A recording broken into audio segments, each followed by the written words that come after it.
के नेता प्रतिपक्ष तेजस्वी यादव के आवास पर विधायकों का जो है आना शुरू हो गया है। तेजस्वी ने आज बड़ी मीटिंग बुलाई और बड़ी मीटिंग इसलिए क्योंकि आखिर हार कैसे हुई। जब जनता में परिवर्तन की चाह थी, जब जनता परिवर्तन चाह रही थी, तो भैया खेल हुआ कहां।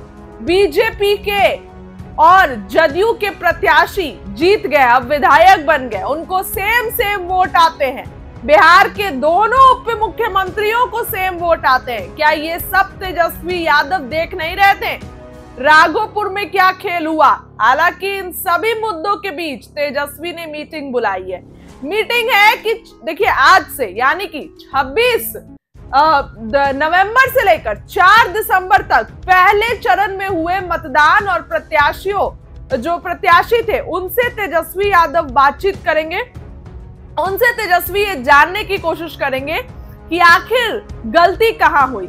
इसके बाद अगर मैं बात करूं तो 4 दिसंबर से 9 दिसंबर तक दूसरे चरण के प्रत्याशियों से, यानी कि तेजस्वी चुप बैठने वाले नहीं है। खेल हुआ है और कहां खेल हुआ है, इस गड़बड़ी को तेजस्वी पकड़ने वाले हैं, इस गड़बड़ी को तेजस्वी अब देखने वाले हैं। इसमें सहयोगी जो दल है, मतलब कि बीजेपी, उनके प्रत्याशियों के क्या कुछ हुआ, क्योंकि दोस्तों जहां जहां बीजेपी के विधायक जा रहे थे वहां उनको खदेड़ा जा रहा था। इवन विजय सिन्हा पे तो चप्पल जूते चले।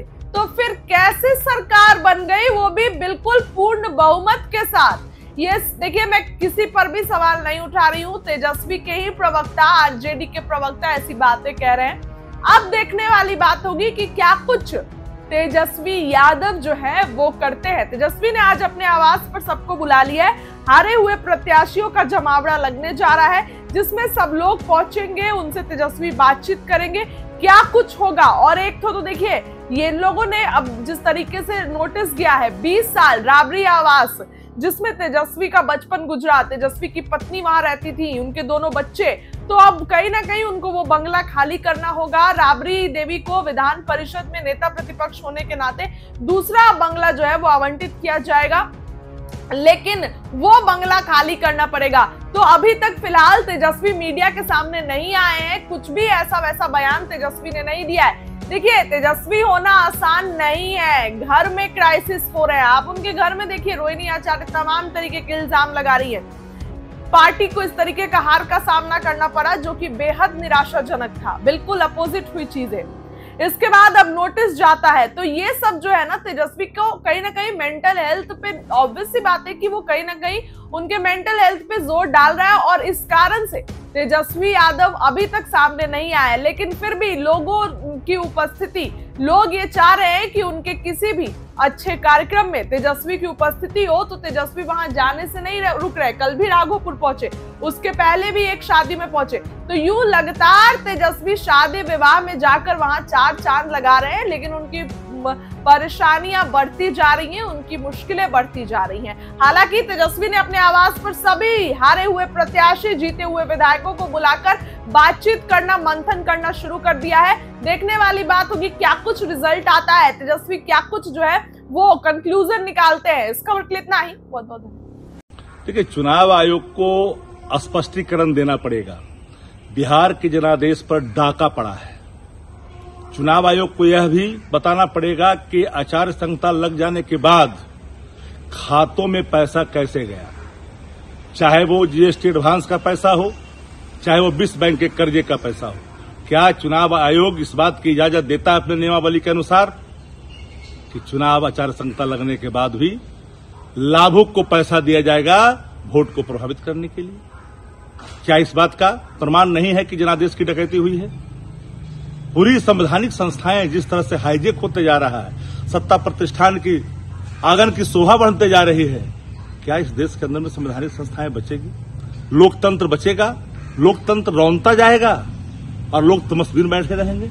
हम तो हाथ जोड़ करके, पूरे हाथ जोड़ करके आग्रह करना चाहते हैं देश को उच्चतम न्यायालय से कि लोकतंत्र की रक्षा के लिए, संवैधानिक संस्थाओं को बचाए रखने के लिए आगे आने चाहिए, संज्ञान लेना चाहिए। तो भाई, बिहार चुनाव के बाद जो सीसीटीवी कैमरे को जिस तरह से बंद होने की खबरें पूरी तौर पर उड़ी, सासाराम में वैन पहुंच जाता, ट्रक पहुंच जाता है जहां पर ईवीएम रखा रहता है। भाई, कैसे कैसे पर्चियां मिलती है, कैसे आज तक हुआ है कभी? नहीं। अगर इतने प्रमाण हैं तो क्या बिहार के चुनाव जो हुए हैं उसके जो जनादेश आए हैं, क्या इस पे डाका नहीं डाले गए हैं? इसको प्रभावित नहीं किया गया है? इसको मैनिपुलेशन नहीं है? क्या ये मशीनरी मैनेजमेंट का हिस्सा नहीं है जनादेश?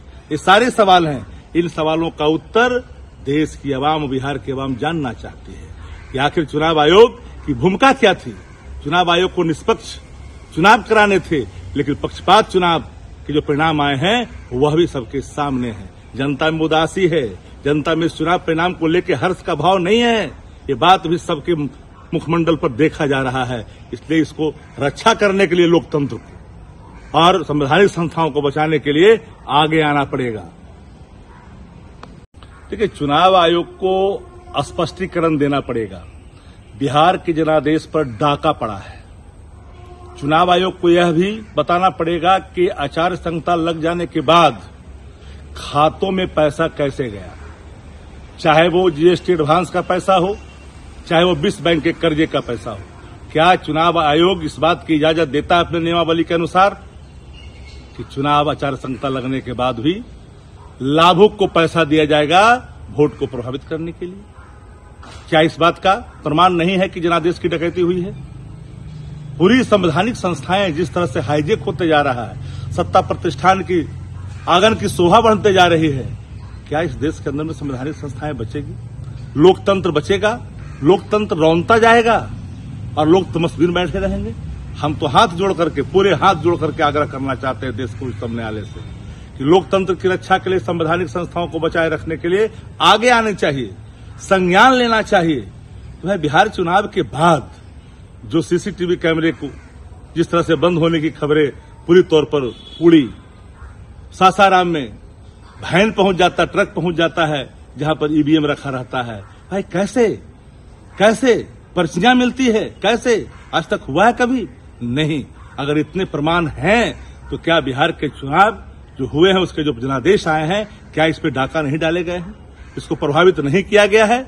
इसको मैनिपुलेशन नहीं है? क्या ये मशीनरी मैनेजमेंट का हिस्सा नहीं है जनादेश?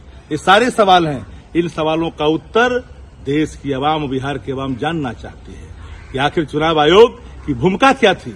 चुनाव आयोग को निष्पक्ष चुनाव कराने थे, लेकिन पक्षपात चुनाव के जो परिणाम आए हैं वह भी सबके सामने है। जनता में उदासी है, जनता में इस चुनाव परिणाम को लेकर हर्ष का भाव नहीं है।